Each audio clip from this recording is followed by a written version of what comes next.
Buenas tardes y bienvenidos al primer Congreso Internacional de Fisiopatología y Patología Estructural y Clínica.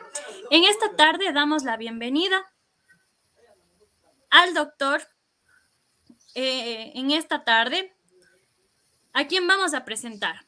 Nuestro ponente de hoy es médico por la Universidad de Cuenca, es especialista en enfermedades infecciosas por la Universidad Católica de Argentina, Santa María de los Buenos Aires, es máster en VIH por la Universidad Española Rey Juan Carlos y médico tratante del Hospital General Isidro Ayora en Loja, Ecuador. El tema que hoy nos va a exponer el doctor son los mecanismos patogénicos del síndrome de inmunodeficiencia adquirida. Doctor, muy buenas tardes y gracias por acompañarnos en este momento. Este es su espacio para poder hablarnos sobre el tema. Buenas tardes con todos. Agradezco mucho la atención y el espacio aquí brindado. Soy el doctor Nelson Delgado, médico infectólogo. El día de hoy vamos a tratar justamente sobre la inmunopatogenia del virus del VIH.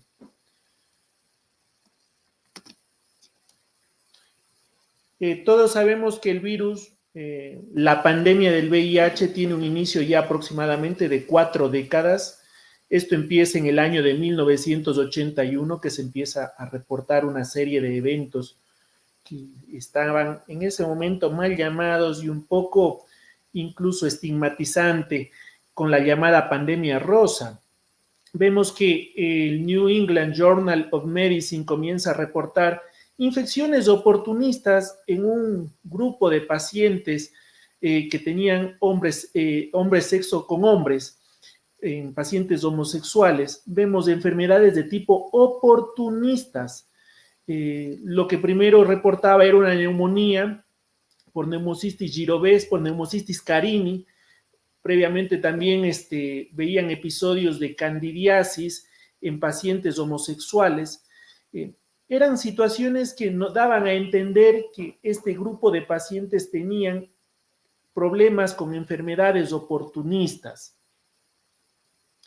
El virus del VIH tiene su origen, hay dos tipos de virus del VIH, el uno relacionado con el virus bis-CPZ del chimpancé común, Pan troglodites troglodites, que fue y es el reservorio principal. El virus VIH2 está muy relacionado posiblemente con este mono, cara tiznada o mangabeis. El virus pertenece a una familia, la familia Retroviridae es un retrovirus, familia, el género lentivirus, infecta principalmente vertebrados, es una enfermedad zoonótica. Esto es muy importante de analizar su origen y su estructura, puesto que de acuerdo a estas características que estamos viendo de un virus que es envuelto, ¿sí? Los virus envueltos tienden a ser muy lábiles a las condiciones ambientales, necesitan algo de protección. Esta imagen esférica, que tienen algunas proteínas en sus superficies, las GP120, que están adheridas a una membrana bilipídica por medio de unas membranas en forma de bastón, que son las GP41, y en cuyo interior alberga algunas proteínas que nos van a servir para ese proceso de retrotranscripción. Ya vamos a explicar después el mecanismo de retrotranscripción justamente de esta familia Retroviridae, ¿no? Hay algunas proteínas que se encuentran en el núcleo viral, que son las proteínas 24 y 25, la P24 y la P25. ¿Por qué es importante el examinar la estructura del virus para poder en lo posterior determinar los mecanismos de laboratorio que van a identificar estas proteínas y que nos van a servir para identificar esto en el laboratorio? Por eso es que es muy importante. En el interior nuclear también van a haber dos moléculas de ARN, la transcriptasa reversa, la integrasa, que son justamente estas moléculas que nos van a permitir el mecanismo de retrotranscripción viral. El virus del VIH codifica para distintas proteínas virales que pueden clasificarse en proteínas estructurales, el gen GAG, de donde derivan proteínas P17, la P24, muy importantísima porque esta nos va a determinar justamente por métodos de ELISA su identificación para el diagnóstico en laboratorio, el GenPol, que va a ser el encargado de formar la transcriptasa reversa, la integrasa, la proteasa, el GenEnv, que va a ser el que va a desarrollar la GP160. Van a haber proteínas reguladoras del TAT, el REF, que son indispensables para la replicación viral. Y hay algunas proteínas accesorias que no son indispensables para la replicación in vitro, pero son factores de virulencia críticos, como el NEF, el VIP, el BPR, el BPU. Doctor, Aquí vemos un algunas... ratito que le vaya a interrumpir. No estamos viendo lo que pasa en sus diapos, solo estamos en la portada.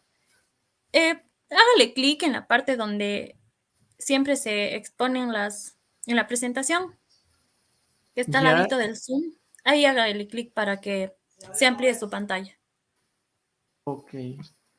¿En qué parte? En Hay una, presentación. ahí está tal vez, no. Allí, No, no le estamos viendo. Es como si fuese a presentar normalmente, Doc. Porque solo estamos viendo su primera diapo. vuelvo aquí a la primera diapositiva. Ya, sí, porque estamos en su primera diapo viendo nosotros. Ahí está Ahí bien. tiene una opción de presentar. Ahí hágale clic para...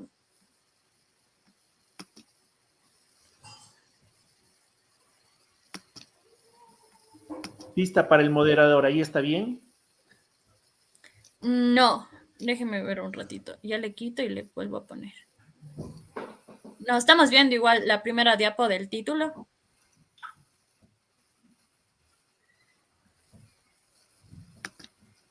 Ahí vaya hacia la izquierda y abajo. Al lado de comentarios, 2 iconos más allá está el presentar. No.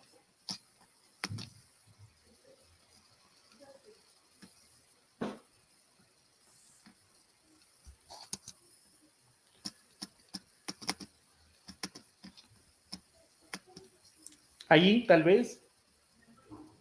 Ahí era donde tenía que aplastar, sí, pero no se le comparte. No se comparte. Ajá.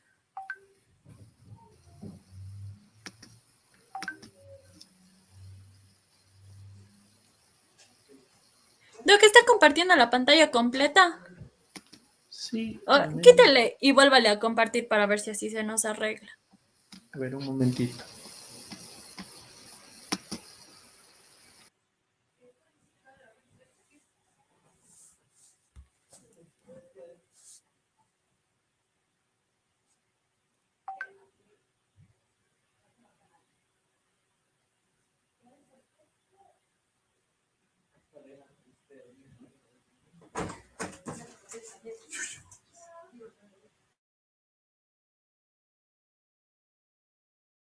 Doc tiene su audio desactivado.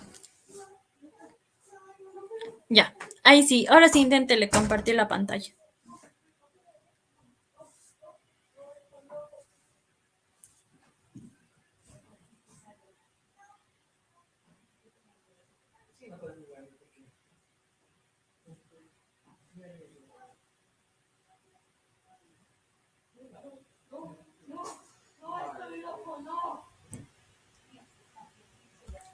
No le...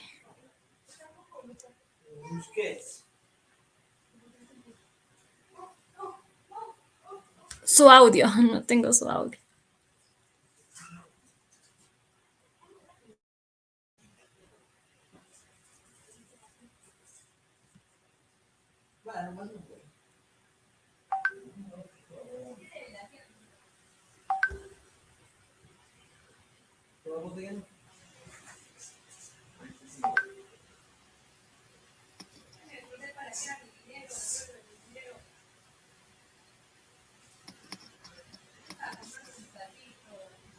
¿Se puede ver ahí?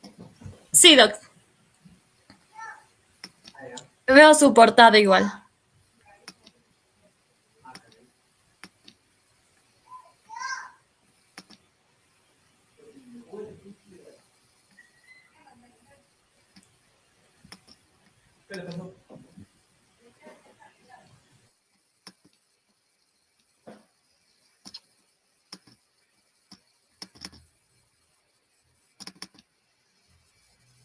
¿Se ve mi pantalla ahí?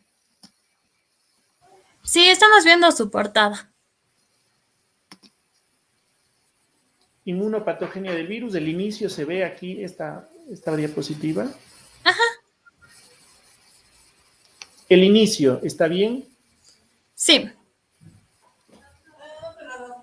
Entonces estábamos hablando del origen y de la estructura, de lo que es importante justamente poder identificar este tipo de proteínas en la estructura del virus. Hablábamos de que el virus tiene una bicapa lipídica en donde se pueden observar estas estructuras esféricas, que son las GP120, unas proteínas de la superficie viral, adheridas por unos bastones a esta bicapa lipídica.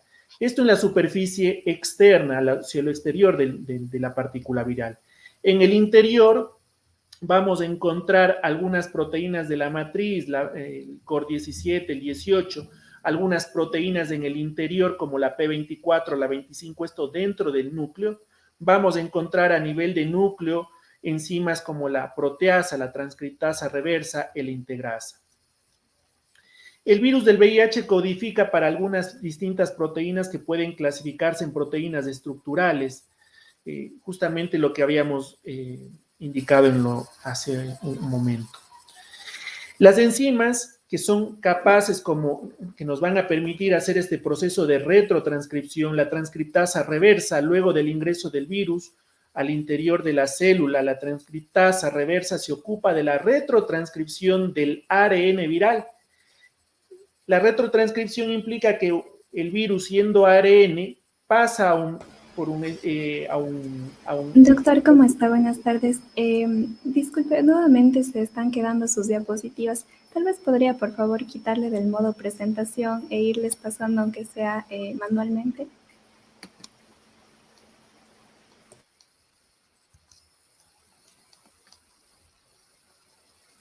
Ya, ahí estamos viendo la diapositiva que dice inmunidad adaptativa y respuesta inmune mediada por células.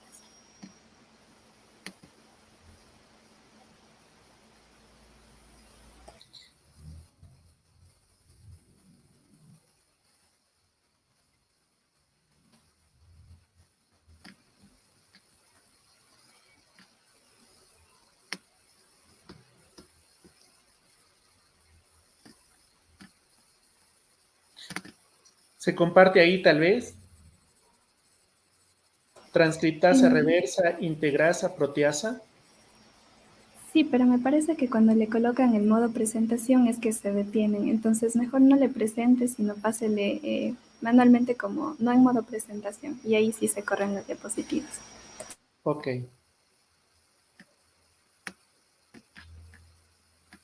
¿Están viendo ahí la diapositiva? ¿Está bien ahí? Ahí pasa inmunidad innata, se puede hacer. Sí, ahí sí pasa. Muchas gracias, doctor. Ok. Entonces estábamos viendo que la transcriptasa reversa es la encargada de hacer este proceso de retrotranscripción de un proceso de ARN y obviamente el resultado es un virus ADN. La integrasa en el núcleo actúa mediando en la unión del ADN viral doble cadena con el genoma de la célula huésped. La proteasa se encarga de ir sintetizando estas poliproteínas y para ser funcionales deben ser clipadas por esta enzima. La inmunidad innata es la capacidad del sistema inmune para responder de forma inmediata a un desafío infeccioso sin haber obtenido contacto previo con el agente microbiano.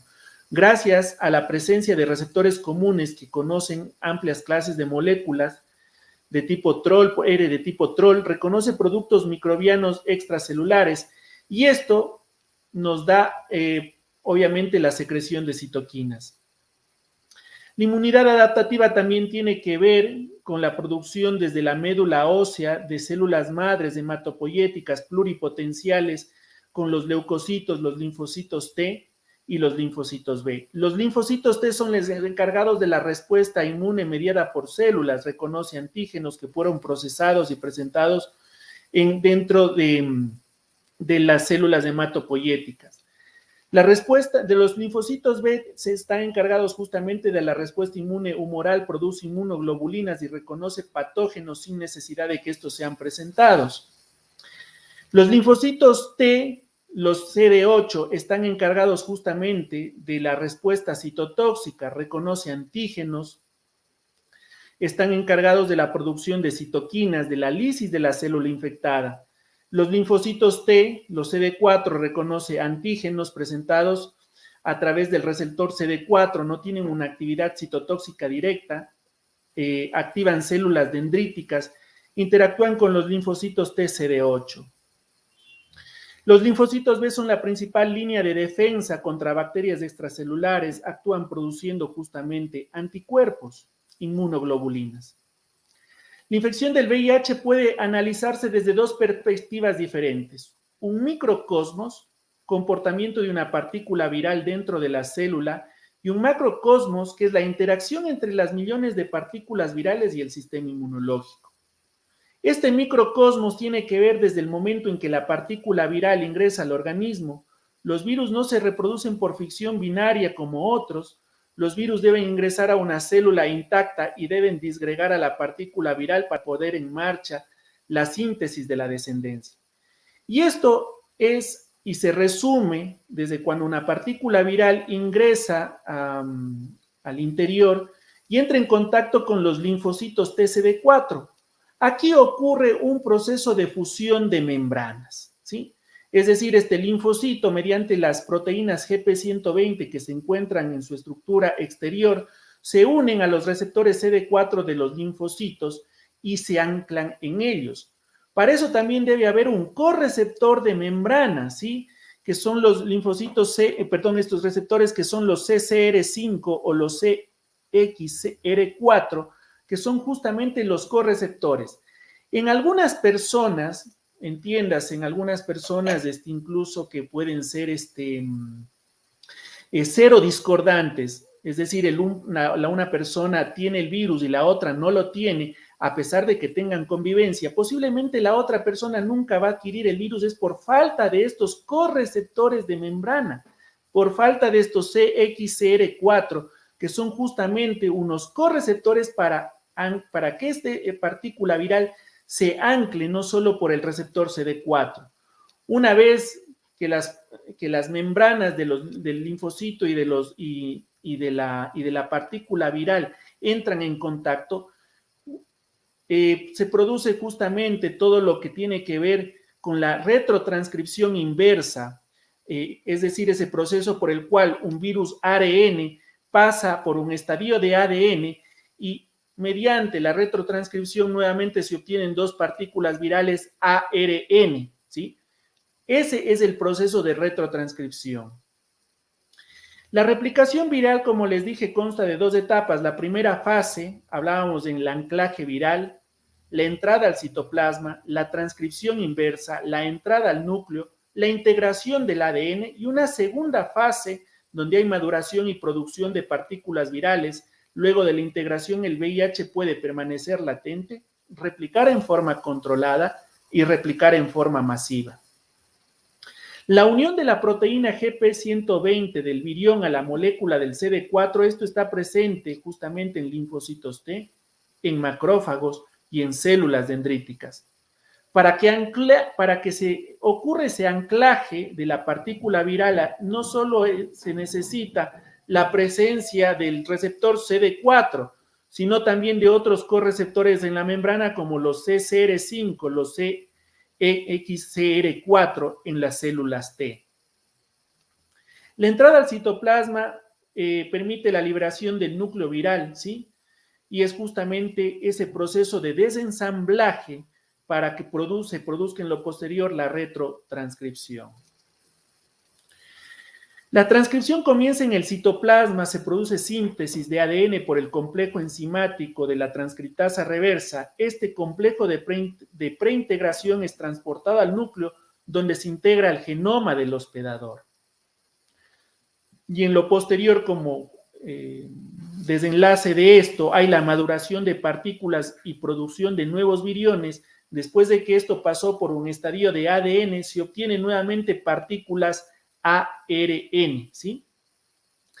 Muy importante una situación aquí, la maduración final y el ensamblado correcto se produce durante el proceso de gemación, en donde la nueva partícula viral toma parte de la membrana del linfocito TCD4, obviamente para escapar al sistema inmunológico. Eso dentro de un microcosmos. Ahora, esto también se puede explicar dentro de un macrocosmos, ya la evolución natural de la enfermedad.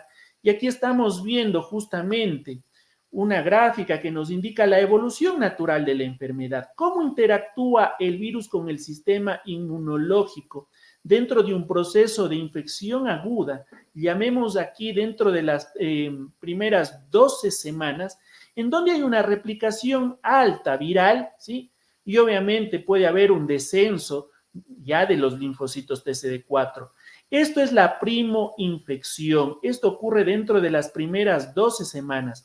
Aquí ocurre un mecanismo que se llama el set point viral. Set point es un término inglés que indica como para ganar un punto de un partido de tenis, por ejemplo, se necesitan 6 anotaciones, 6 puntos. El set point indica que hay una replicación y una carga viral de 10 a la 6, expresado logarítmicamente. 10 con 6 ceros a su derecha, 10 a la 6. Eso es el set point viral. En la primoinfección hay una replicación altísima, muy elevada del virus, y puede haber ya un descenso de los CD4, como explica aquí. Aquí en la primoinfección, dentro de la evolución natural de enfermedad, ocurren algunos fenómenos que se identifican dentro de un proceso clínico con síntomas en el paciente que pueden ser característicos de un síndrome mononucleósido. Es decir, que la persona presenta ya características de entrada de algo. Claro, un síndrome mononucleósido puede ser producto de cualquier otra entidad, pero que justamente se hace diagnóstico diferencial con la primoinfección del VIH. Un síndrome mononucleósido puede ser producto de la infección por citomegalovirus, de toxoplasma, de incluso un proceso viral de cualquier otra etiología.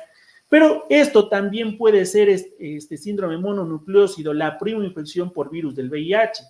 Posterior a eso, el virus pasa a una infección crónica, un estado de latencia, en donde ya por una condición clínica es imposible detectar en el organismo características o signos o síntomas de enfermedad, y eso pasa ya a una infección crónica. Para en lo posterior, nuevamente, producir un proceso de enfermedad en el organismo, ya cuando exista una depresión de linfocitos TCD4 muy notable, y obviamente aquí en esta fase se identifiquen ya enfermedades de tipo oportunista. Vemos que los linfocitos TCD4 comienzan a declinar paulatinamente durante este proceso, y los linfocitos TCD8, que actúan como una fase inflamatoria, contrariamente comienzan a elevar, producto de una reacción inflamatoria en el organismo. Entonces, aquí estamos viendo la evolución natural de la enfermedad. Vemos que en la fase final se pueden incluso observar en la fase final que los linfocitos TCD4 están muy bajos, y nuevamente la carga viral en el paciente, que hasta cierto punto estaba controlada, comienza nuevamente a elevar. Se dice que para una fase final, para que se presenten síntomas ya de enfermedades oportunistas producto de este macrocosmos con la interacción del virus y nuestro sistema inmunológico, se dice que la fase final o la fase ya SIDA de enfermedad comienza a presentarse transcurridos entre 7 a 10 años desde la infección del virus. Durante la primoinfección, como habíamos dicho, el virus ingresa por microtraumatismos en la mucosa e infecta células dendríticas, linfocitos del sistema GAL de la mucosa rectal o vaginal, y se produce una replicación y diseminación local. La etapa mucosa es muy breve, a las 48 a 72 horas se puede detectar diseminación viral en ganglios periféricos. El sistema inmune monta una respuesta intentando controlar la infección, pero esto no se logra y el virus se disemina rápidamente. Aquí vemos la diseminación al día 0, que ocurre justamente a la exposición del VIH en la superficie de la mucosa. Entre el día 0-2, los virus captados por las células dendríticas son llevados ya a los ganglios linfáticos.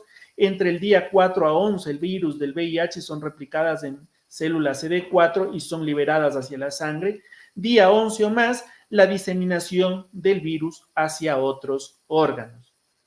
La infección en el tejido linfoide, el principal sitio de producción, persistencia y patogénesis, hay una producción de 10 a la 9, 10 a la 10 de virus por día, hay una muerte diaria de 10 a 100 millones de células CD4 infectadas y activadas, entre 1 a 100 millones de células de linfocitos TCD4 son infectadas en estado de reposo, y hay un importante pool entre 5 y 50 millones de viriones en complejos inmunes unidas a células foliculares dendríticas. Esto dentro de la primoinfección. Por eso es que eso se ve expresado con una carga viral muy alta en el organismo en este periodo justamente de síndrome retroviral agudo, es decir, en las primeras 12 semanas desde que el virus ingresó al organismo. Ya comienza a montarse una inmunidad innata con la tormenta de citoquinas, la activación de células dendríticas plasmocitoides, la activación de las natural killer. Esto tiene un efecto citopático directo para la formación de interferón y de interleuquina 15. Hay una inmunidad adaptativa, adaptación de linfocitos TCD8, la presencia de linfocitos TCD8 específicos polifuncionales se asocia a un menor control de la viremia. A partir de las 12 semanas comienzan a aparecer los anticuerpos neutralizantes para justamente la detección de algunos métodos de laboratorio cuando queramos hacer diagnóstico. Les comento, haciendo un paréntesis, que antes los mecanismos de diagnóstico tenían un periodo de ventana mucho más grande, porque nosotros para poder hacer diagnóstico en laboratorio teníamos que detectar los anticuerpos a partir de las 12 semanas con pruebas de primera y de segunda generación. Es por eso que el periodo de ventana anteriormente era mucho más grande que el que tenemos ahora, un periodo de ventana de 12 semanas, porque no podíamos identificar antes de eso los anticuerpos que producía el organismo, que eran justamente lo que nos podíamos nosotros detectar con métodos de laboratorio a partir de ese tiempo. En la actualidad el periodo de ventana se acorta porque ya no necesitamos detectar anticuerpos, sino partículas ya virales hasta los 10 a 14 días con pruebas de ELISA de tercera y cuarta generación, partículas virales como la P24. Entonces, por eso decimos en la actualidad que nosotros podemos identificar más tempranamente al virus y por eso el periodo de ventana quiere decir el periodo en el cual se puede identificar ya la enfermedad desde que ingresa al organismo, el periodo de ventana disminuyó gracias a que podemos identificar más rápidamente partículas ya virales y no anticuerpos que se generaban dentro del organismo. Aquí están los síntomas de un síndrome retroviral agudo, ¿sí? Fiebre, adenopatías, faringitis, rash, mialgia, puede haber también diarrea, náusea, vómito, neuropatía, encefalopatía, y en algunos casos con una replicación muy acelerada del virus, incluso la literatura dice que se puede detectar incluso algunas oportunistas en la primoinfección. Pasamos ya a la infección crónica, a las 12 semanas ya se generan anticuerpos específicos, linfocitos TCD8 con actividad citotóxica. La respuesta inmune y la replicación viral en este momento encuentran un equilibrio. Prácticamente se puede controlar hasta cierto punto esa replicación viral y la respuesta inmune no logra erradicar el virus que se encuentra ya acantonado en distintos reservorios. Aquí vemos que el efecto viral directo, la inmunoactivación crónica, la disfunción médula ósea timo, ocasiona una depresión de la población linfocitaria. Esto ya lo hace susceptible a infecciones oportunistas y esto conduce obviamente en algún momento a la muerte. Mecanismos de linfocitopatogenia, ¿sí? Destrucción de CD4 por efecto citopáctico directo, alteración de la homeostasis en los linfocitos CD4. Esto también tiene que ver con apoptosis por proteínas tóxicas del virus. La hiperactivación y agotamiento del sistema inmunitario justamente nos lleva ya a una infección crónica. Hablando un poquito de epidemiología mundial, ONU-SIDA del 2020, estadísticas mundiales del VIH, 37 millones de personas vivían con el VIH en todo el mundo, 1.5 millones de personas contrajeron infección por el VIH en el 2020, 680,000 personas fallecieron a causa de enfermedades relacionadas con el SIDA, 27.5 millones de personas tenían acceso a la terapia antirretroviral. En la actualidad tenemos una estrategia que se llama 95-95-95, en la cual se pretende diagnosticar al 95% de casos, que esos 95% de casos tengan tratamiento antirretroviral y que ese 95% de pacientes que ya están en terapia antirretroviral tengan carga viral indetectable. Las vías de transmisión son sexual, materno-fetal, lactancia, sanguínea, trasplantes de órganos, exposición laboral o no laboral, usuarios de drogas intravenosas. La probabilidad de transmisión, justamente, la que tiene mayor riesgo, hablando así, bueno, muy poco ya se habla en la actualidad o casi nada de transfusiones sanguíneas. Todavía seguimos teniendo problemas con la transmisión vertical de madre a hijo, ¿sí? Pero ya dentro de lo que es exposición sexual, el sexo anal receptivo es justamente el de mayor riesgo para contraer el virus del VIH porque justamente genera mucho microtraumatismo y se amplía la superficie de entrada al virus en este tipo de relaciones sexuales. ¿En quién sospechamos? Justamente todas las personas que tengamos factores de riesgo, todas las personas que tienen actividad sexual. Por lo tanto, el tamizaje de VIH tiene que ser en toda la población. Conductas de riesgo, con mayor razón, promiscuidad, varias parejas sexuales, contactos de riesgo sin protección, parejas de personas que viven con el virus, infecciones de transmisión sexual. Las infecciones de transmisión sexual amplían la superficie de entrada del virus en la persona porque tienen una mayor exposición de mucosas posiblemente lastimadas y que amplían la puerta de ingreso del virus al organismo. Enfermedades que sugieren otras inmunodeficiencias como la tuberculosis. Historia natural, fase aguda, infección primaria de seroconversión, diseminación del virus, producción de anticuerpos y justamente hay síntomas en un 50 a 70%. La translocación microbiana, cuando se transgreden estas células del sistema GALT, sobre todo en mucosa digestiva, ingresan los gérmenes de la vía digestiva a torrente sanguíneo, pueden haber la reactivación de virus endógenos, la replicación persistente justamente hacen una activación inmunitaria que ocasionan también un agotamiento inmunitario y un envejecimiento precoz del sistema inmunológico. Todo esto en conjunto ocasiona una inmunodeficiencia progresiva. Recordemos que en nuestro organismo hay con un sistema inmunológico en buenas condiciones, en inmunocompetentes, en personas que no tienen virus, el sistema inmunológico contiene a ciertos patógenos que tenemos en nuestro interior. Nuestro organismo es reservorio de virus y de algunas bacterias que están en un estado de latencia, están silentes, están durmiendo. Lo que hace el virus es depletar al sistema inmunológico, es depletar a los linfocitos TCD4 y obviamente cuando esto ocurra ya en una fase de SIDA, hay la reactivación de estos virus endógenos y el despertar de otros gérmenes que estaban silentes y uno de los más prevalentes en nuestro medio, la tuberculosis. En la infección avanzada hay un descenso del número de linfocitos TCD4, hay un aumento de la carga viral. Descienden los CD4, aumenta la carga viral, esto genera mayor mutantes y la mayor probabilidad de evasión de la respuesta inmune.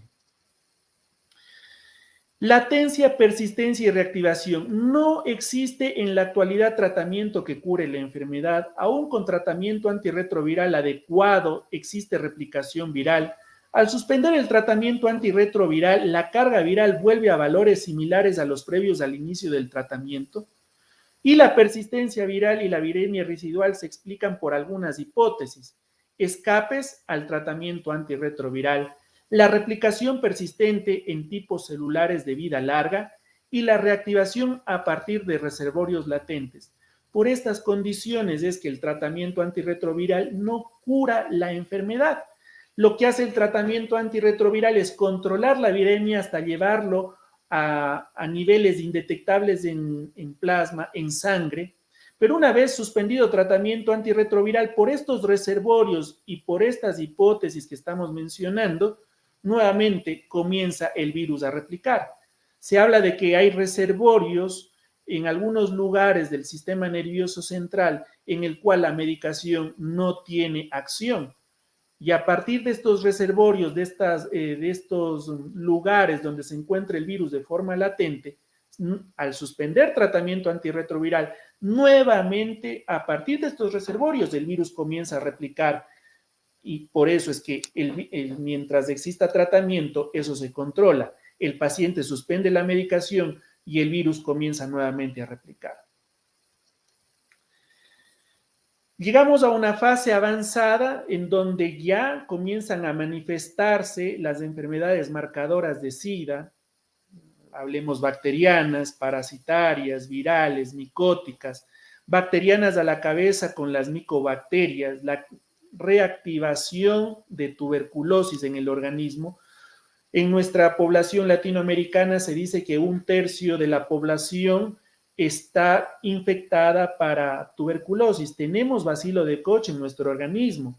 Claro, mientras no tengamos la inmunodepresión, nuestro sistema inmunológico sigue conteniendo a la micobacteria, generalmente en la parte respiratoria, pero una vez de que comienza ya la depresión de CD4, el virus ya no es contenido y comienza no solo a presentar manifestaciones de tuberculosis a nivel respiratorio, sino a presentar algunas formas clínicas diseminadas. Las parasitarias como el Pneumocystis jirovecii, la estrongiloidiasis, la toxoplasmosis cerebral, la isosporidiasis. Acordémonos de que el virus ocasiona una depresión, destrucción de nuestro sistema GALT en tubo digestivo, por lo tanto, es muy común que la diarrea persistente, la diarrea crónica, sea una importante forma de presentación en los pacientes que ya tienen SIDA. Y de esos gérmenes que producen diarrea crónica está justamente Isospora, está Cryptosporidium. Hablábamos de la translocación de gérmenes por destrucción del sistema GALT y por eso es que las enterobacterias comienzan a ir a torrente sanguíneo y una forma de presentación en estos pacientes son sepsis por bacilos gram negativos. Hablábamos de que los virus se reactivan y hablábamos de que estos virus que estaban silentes en nuestro organismo comienzan a producir enfermedad, causan retinitis por uno de ellos, el citomegalovirus, la leucoencefalopatía multifocal progresiva, un virus que en nuestro organismo en personas competentes no produce enfermedad, un virus llamado JC, comienza a producir lesiones desmielinizantes multifoco que produce afectación multifoco y obviamente con afectación motora de extremidades superiores, inferiores, justamente por afectación del sistema nervioso central. El sarcoma de Kaposi, ¿sí?, que es un tipo de herpes virus, el que en nuestro organismo estaba en una situación de silenciosa, estaba durmiente, estaba silente, con una inmunodeficiencia comienza y el virus herpes 8, sarcoma de Kaposi, a producir enfermedad. Puede haber encefalitis, las causas micóticas como las candidiasis a nivel de boca, la criptococosis a nivel del sistema nervioso central, la histoplasmosis, las coccidioidomicosis, dependiendo el entorno geográfico donde vive esta persona. Si es una persona que esté en clima cálido, en clima tropical, las micosis sistémicas tropicales como histoplasma van a estar presentes en estos pacientes. Si es una persona de clima seco, de clima desértico, probablemente personas que se dedican a la agricultura, la coccidioidomicosis va a ser una presentación en este tipo de pacientes. Personas que estén expuestas a las deyecciones de las palomas van a estar en contacto justamente con criptococo. Las pulverizaciones de estas deyecciones en el ambiente son y generan muchas consecuencias en el sistema nervioso central de las personas donde se alberga después el criptococo porque tiene afinidad por los lípidos del sistema nervioso central. Como vemos, la persona ya con una depresión bastante alta de CD4 queda expuesta a un sinfín de patógenos y la causa de enfermedades oportunistas son justamente múltiples, bacterianas, parasitarias, virales, micóticas. Una persona entra en fase SIDA. Una presentación clínica, hablemoslo hasta cierto punto, de lo que puede estar pasando en estas personas es la pérdida de peso. Una persona con pérdida de peso es una persona que tiene alguna enfermedad oportunista en su organismo.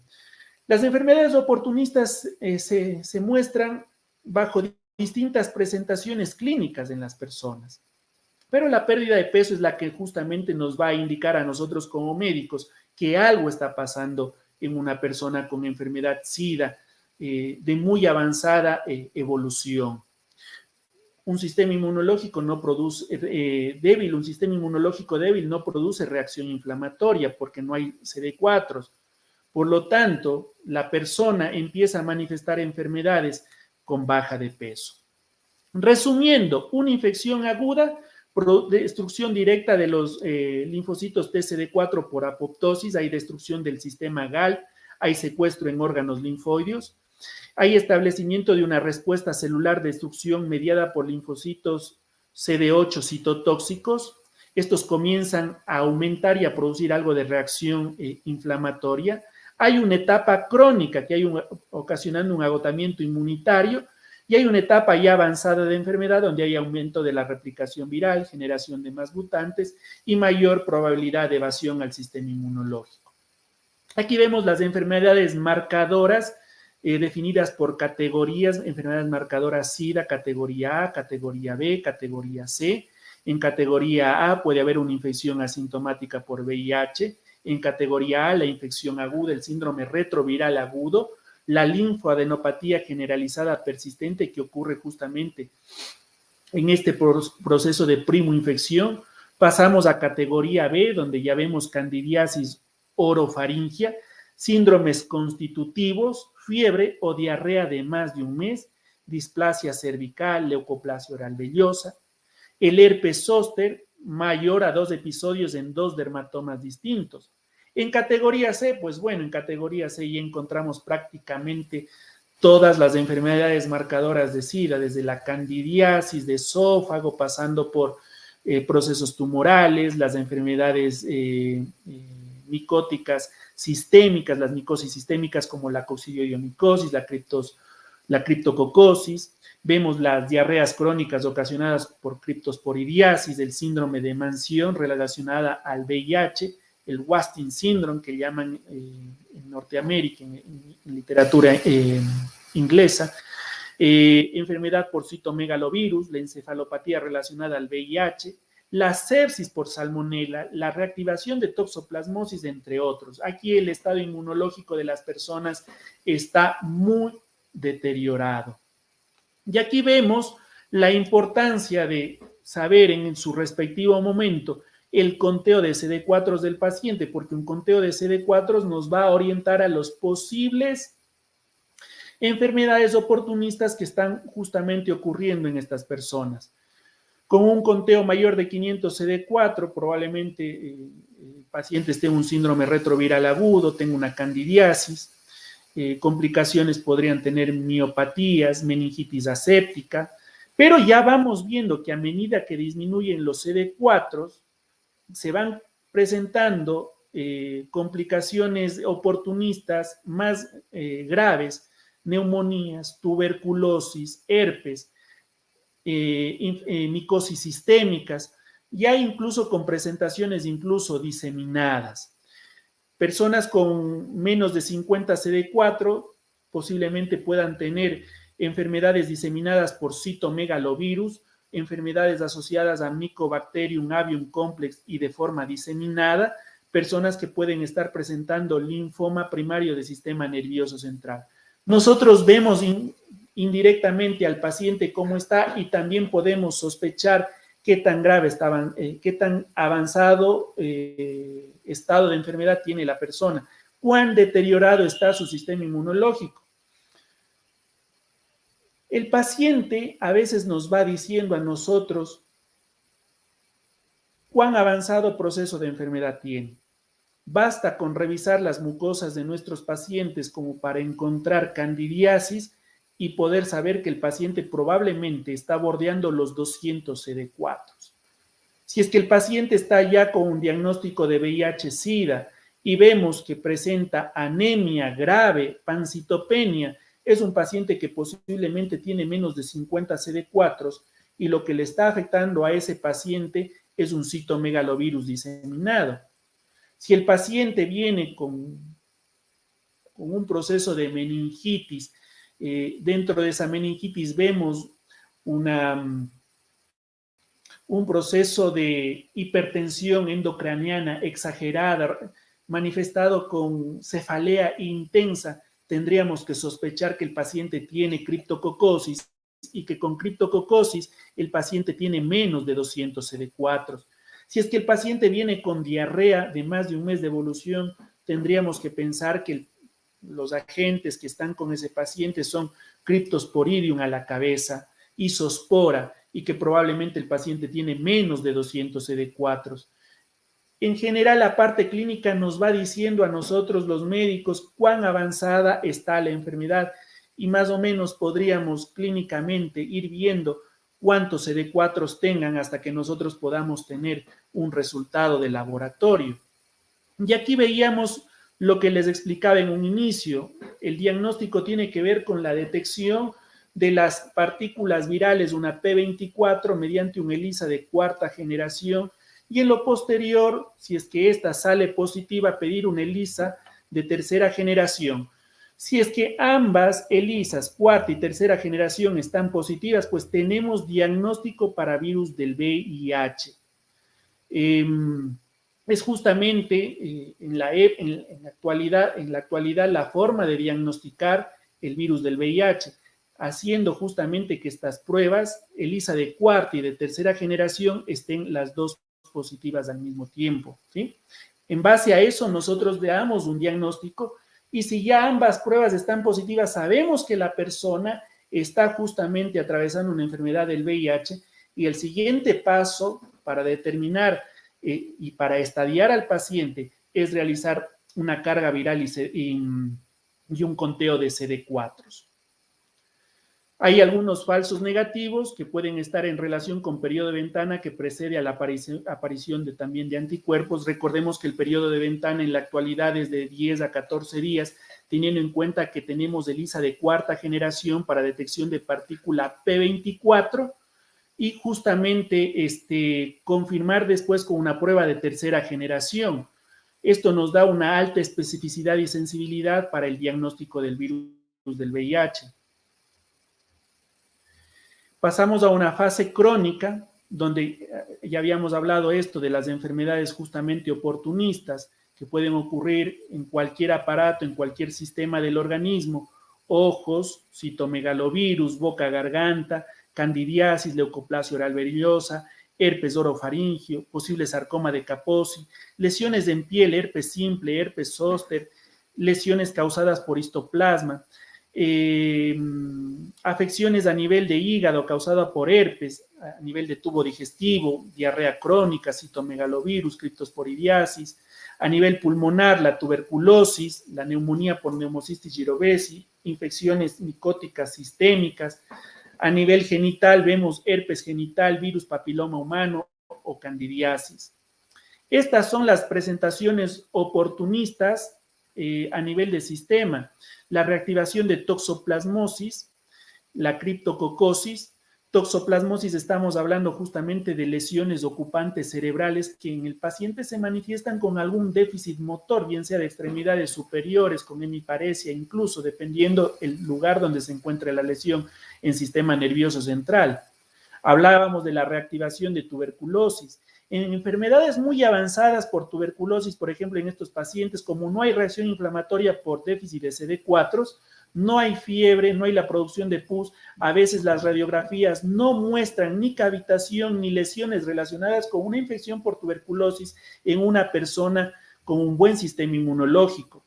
Como no hay reacción inflamatoria, no hay la destrucción del tejido pulmonar, por lo tanto, el paciente VIH-Sida tiene tuberculosis sin la necesidad de presentar caverna, sin la necesidad de presentar infiltrados característicos de tuberculosis.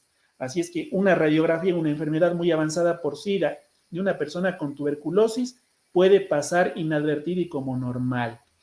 Vemos también al Pneumocystis jirovecii, grandes infiltrados, una persona que clínicamente se encuentra con un distrés respiratorio severo, tiene sed de aire amplia, grande, la histoplasmosis, lesiones micóticas, que pueden no solo estar en la parte respiratoria, sino manifestarse con granulomas en la piel de los pacientes.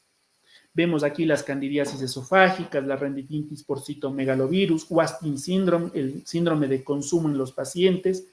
Puede haber en personas con un sistema inmunológico muy debilitado, linfoma de sistema nervioso central, la leucoencefalopatía multifocal progresiva por la reactivación de este virus JC en sistema nervioso central. Los pacientes presentan afección multifoco, ¿sí? Afección motora multifoco.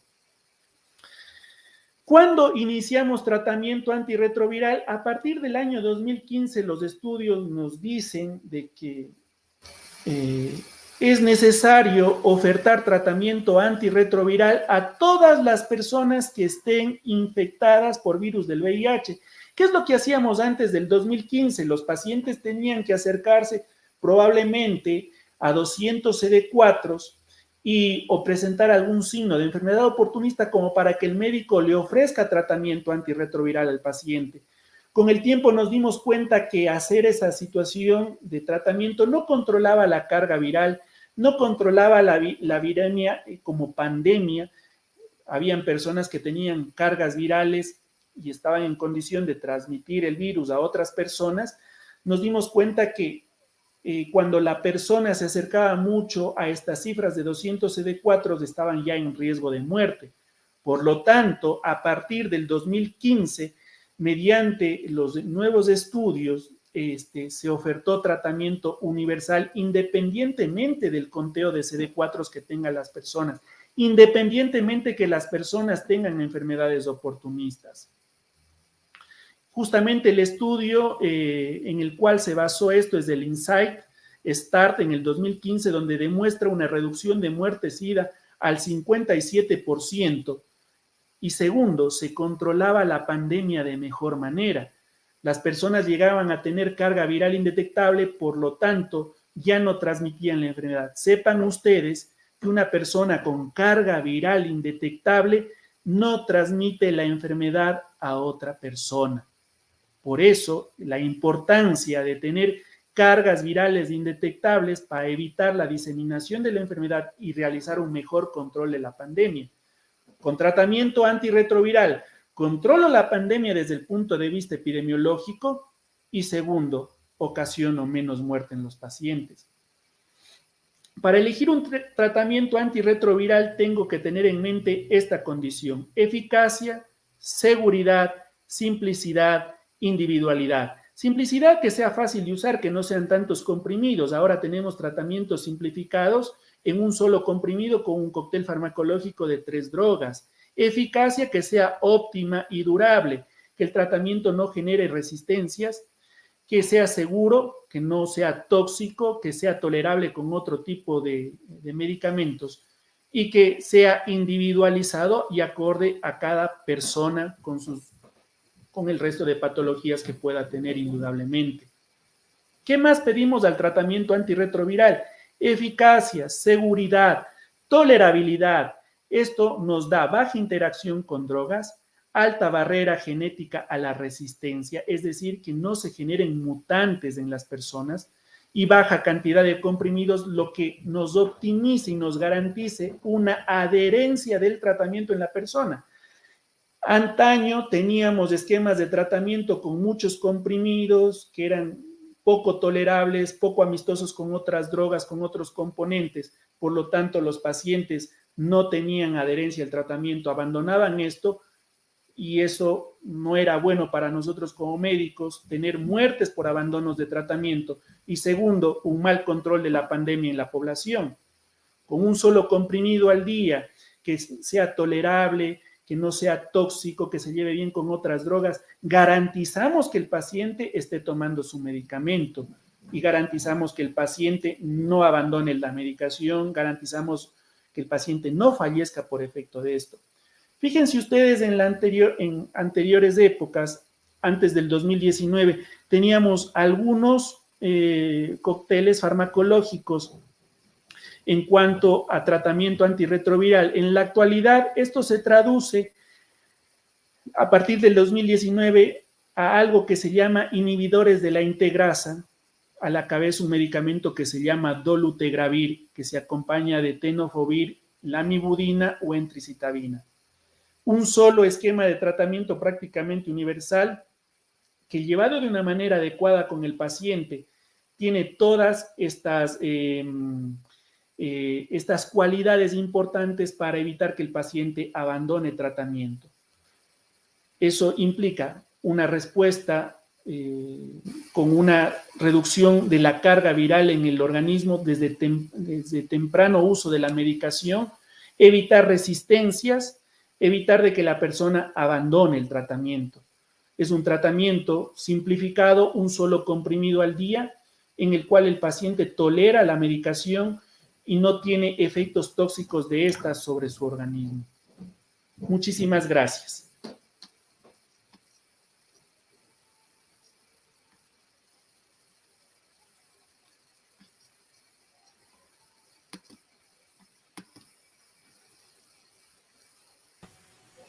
Muchísimas gracias, doctor, por su ponencia. Agradecemos, reitero, su participación y esperamos que nos siga apoyando en posteriores proyectos que tengamos. Este ha sido información valiosa para nosotros los estudiantes, para quienes ya son médicos y para especialistas. Les decimos que debían haber llenado el link de asistencia. Recuerden que vamos a estar premiando y que vamos a darles los certificados por su participación. Doctor, muchísimas gracias por habernos acompañado esta tarde y así nos despedimos. Muchas gracias a ustedes. Muchísimas gracias. Buenas tardes con todos.